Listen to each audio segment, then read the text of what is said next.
Two people, same steps, same information.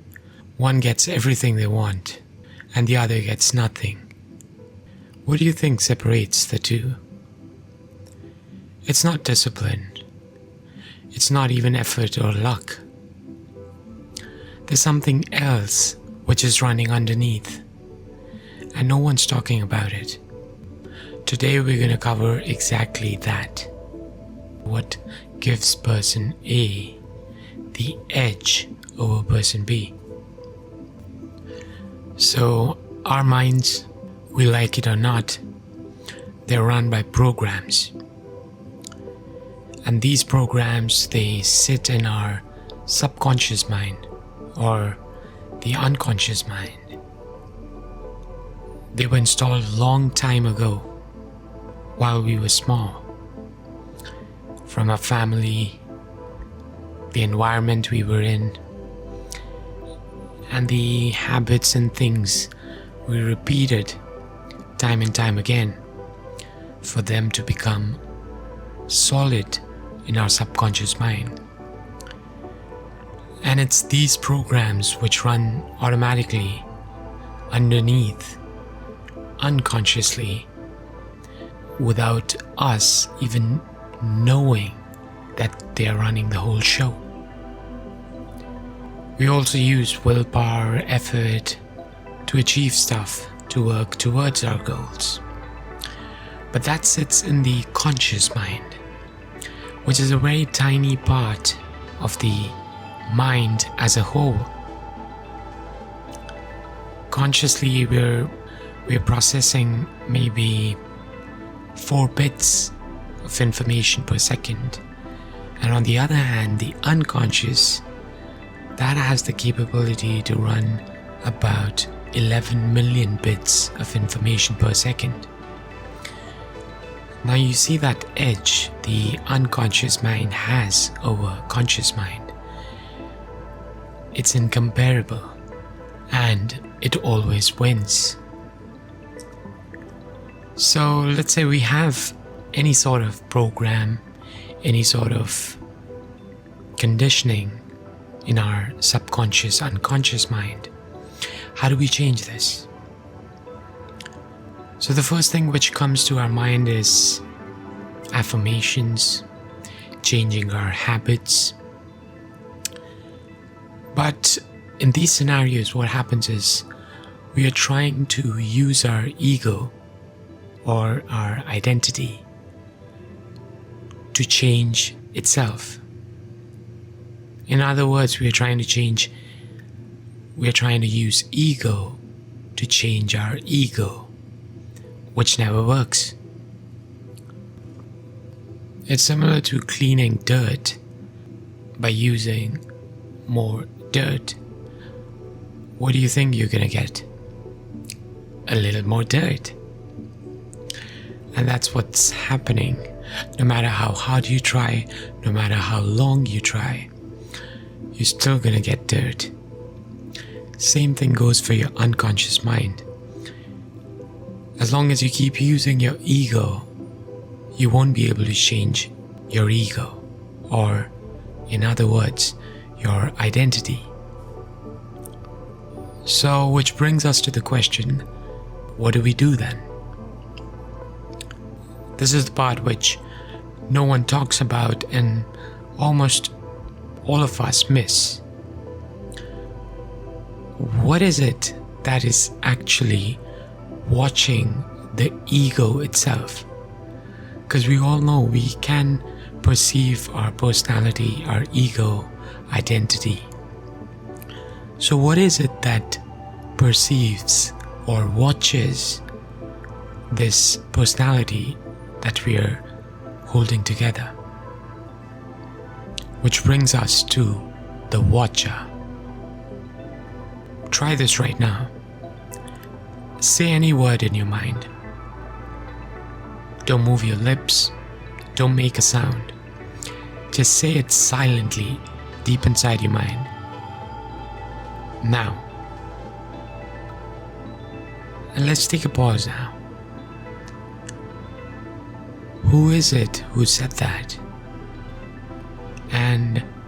Who is it who heard that? So you were able to say a word in your mind. Someone said it without using your mouth. Someone even heard it without using your ears. So what is it that is saying that and hearing that? Now, some of you might say, mind. That's our mind. Well, mind is just a bunch of thoughts. And even if you consider that voice in your head as a thought,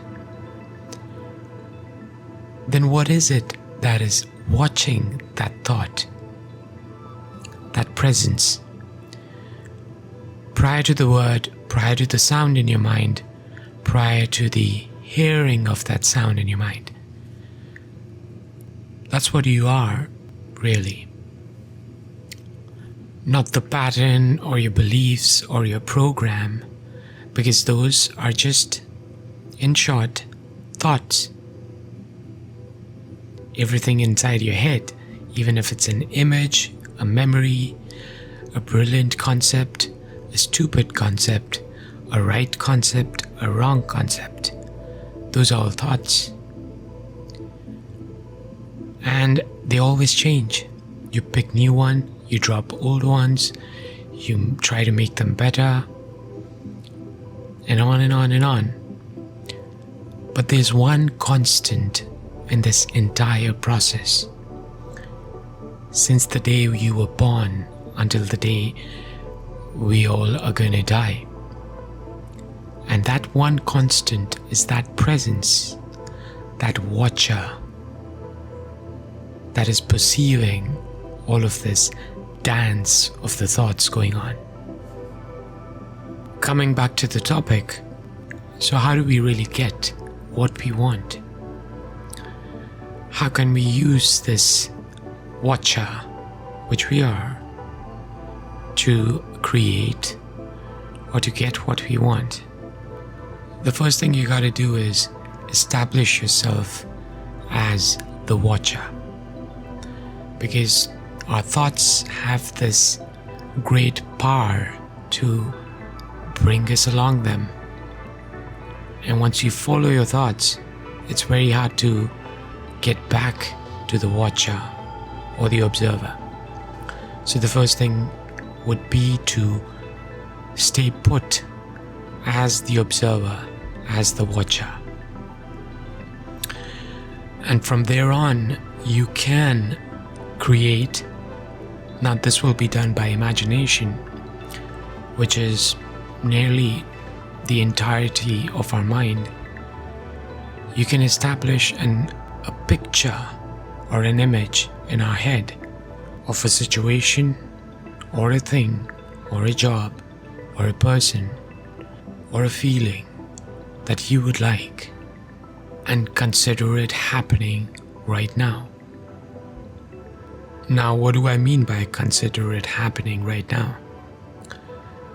Let's suppose there's a situation happening to you right now, and you're perceiving it with your eyes, your ears, and your senses, right?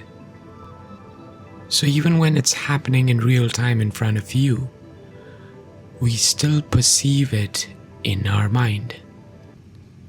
We take all the information through our eyes, through our ears, through all our senses, and there's an image which is produced in our mind, even to the objective reality and definitely for the subjective reality. So if you can do that for something which is not in front of you in this moment, but it's something that you would like, and you can make that picture clear as much as you can. You can play around with your visuals, how things look, how things would sound like, and maybe you can even play around with the smells. And just now, we already established you can see, hear, things in your mind without even saying a word or hearing a sound, like a physical sound. It's similar to how memories work. If I ask you to think about a memory maybe 5 years ago or 10 years ago, the picture which comes in your head about any incident, you can try it right now, it's going to be similar to that. Even a memory from 5 years ago is not very clear, but you know that event took place, so you're very sure it's the right memory. You got to do the same, but this time you create your own memory in as much detail as you can. And now the most important thing here, which is how you feel. So with all those visuals, the audio, and all the other things that you add to the picture, how does that make you feel right now? That's the secret sauce to this recipe. And if you can create this soup, this perfect dish, then it's just a matter of time before you get that feeling, you get those visuals, and you see that happening in real time. Alright, so the people who get everything they want, they aren't really more deserving or have anything special in them. They just have a better program running. And you can change yours too. The more you establish yourself with that image, with that feeling, eventually the programs running in your subconscious will start to alter. Technically, we call it neuroplasticity.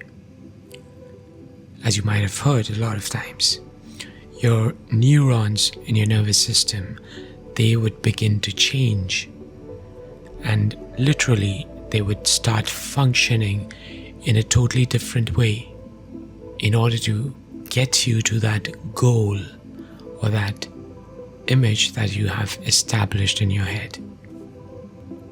So if you have better programs running, you can choose your reality, you can create your reality. Not by trying harder, but from within you, using the right approach, by establishing yourself in that awareness, that watcher, that observer, and designing the life that you'd like. I hope you put that to test. Try it out. It's not gonna happen in your first and only try. Try it for a couple of months maybe with something small, and see what happens. See if you get what you wanted, or even if the way you function changes slightly or maybe substantially. Peace.